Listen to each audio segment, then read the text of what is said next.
Welcome back to Boston, Massachusetts. We're here for the U.S. Olympic Gymnastics Trials for Women. I'm John Tesh, along with Elfie Schlegel, Tim Daggett, and Beth Ruyak.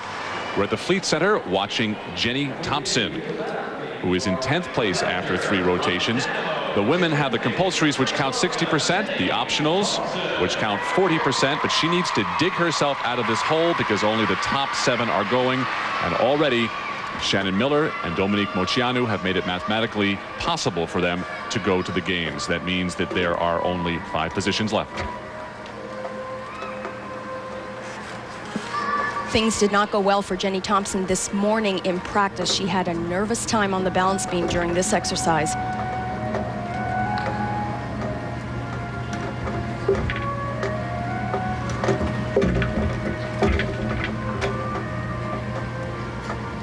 Again, it's a routine where you have to show a lot of flexibility. Nice job on the scale. Perfect 180.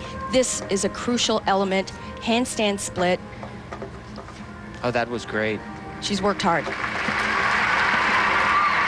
She, of course, started out very rough with that fall from the uneven bars, but has been battling her way back. She's one of the youngest gymnasts here at 14 years old. After the first rotation, she was 10th. The second, she dropped back to 13th. After the third, she bounced back up into 10th. But if she expects to be in that top 5, 9 5s and 9 6s, I don't think we'll get the job done. She has been fighting for every element in this routine, just the dismount. It's a nice job. More applause from Shannon Miller. All right. Nice, solid 7. All right. As I mentioned earlier, both Shannon and Jennie train with this man, Steve Nuno. Good routine. Yeah. Nice. And if both of them make the team, he may well be one of the Olympic coaches. Beautiful routine after that. All right. Knowing Steve, I know that he would enjoy that. You know, you hear Steve, nice solid set, good landing. Sometimes those comments are meant for more than just Jennie Thompson. I think he knows that the judges are listening, maybe trying to make a point. I didn't know that. Look how hard she's been working on all these elements, trying to show a perfect split, something that the judges are really focusing in on this balance beam routine. She did a good job. She's lost something.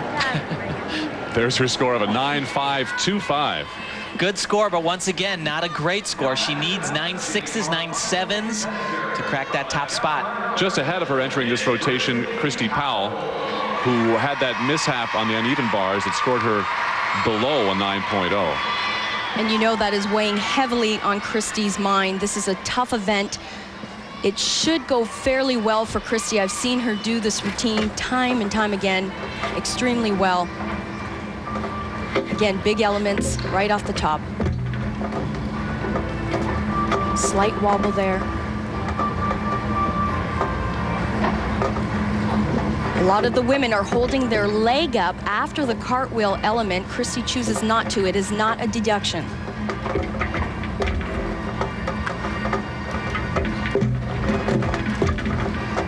Low back leg on that second jump. That can be as much as a 1/10 deduction. They're very, very hard on this routine.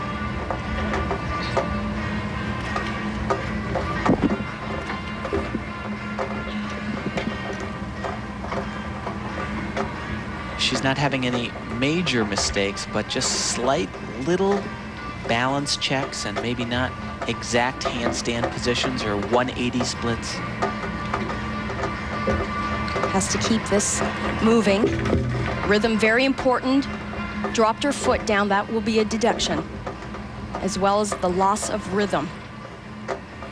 If you want to compare this to something, the compulsories would be like the figures of old in figure skating and playing your scales every day as a musician. I'm telling you, there are deductions throughout this entire routine, potential deductions. There's a move after the next. Nice job on the dismount. This was a rough go. I have to say, there were so many small breaks in this routine. I think she's going to find a lot of deductions. Which was my next question. Do you think this could help her climb out of that 9th position? I don't think so, John. Like Elfie said, and was echoed by her coach, Lori Forrester, teeny tiny mistakes just like this split lead. The back leg wasn't horizontal to the beam. She should have shown a more 180-degree split, and that'll be a deduction.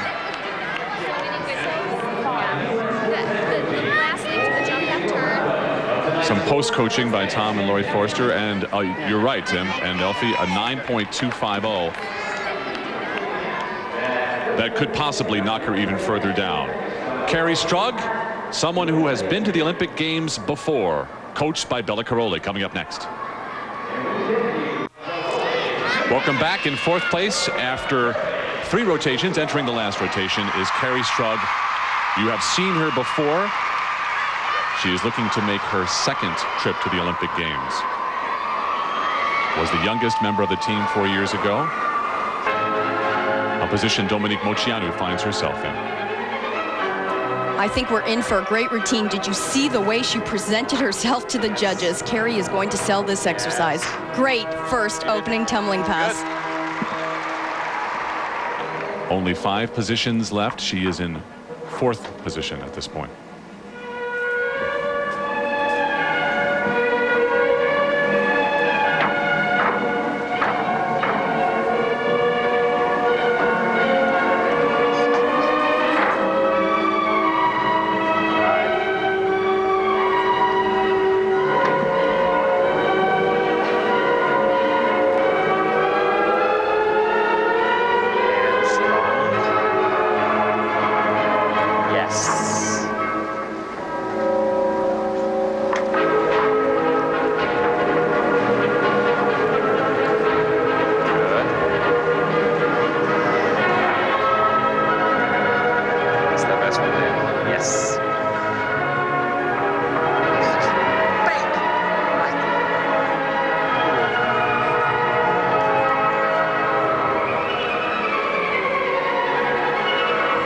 Well, this is the most showmanship I have ever seen from Kerri Strug.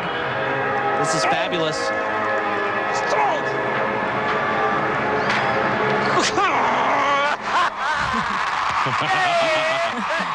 The voice of Bella Caroli.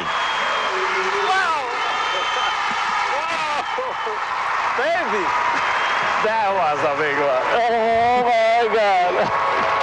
That was a big one. Big one. All right.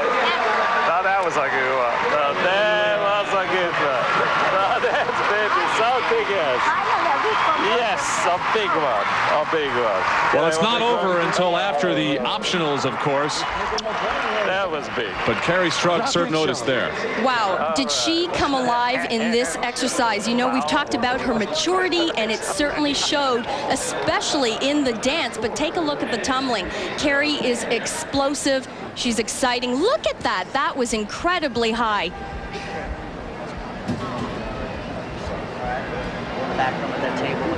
She even carries her body, as we were talking about, much differently than she did 4 years ago.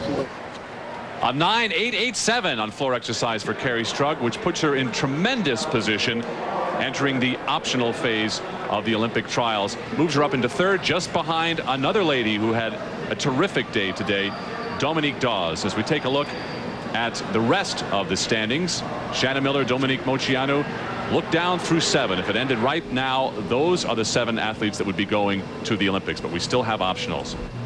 Jennie Thompson in 10th, Teresa Kulikowski in 9th. Let's go down to the gym floor right now, and Beth Ruyak has Amanda Borden. Beth.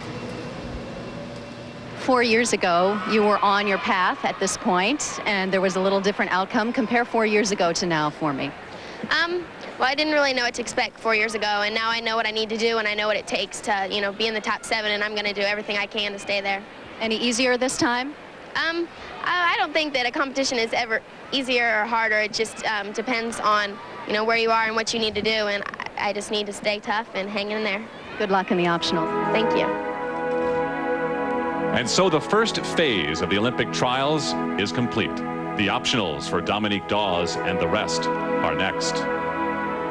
Kerri Strug looking to make her second trip to the Olympic Games. J.C. Phelps, her performance today, spot on. She won the compulsories. The Olympic flame, the lure for them all. And tonight at 7 Eastern, live, the decision will be made. Who will go? Who will stay?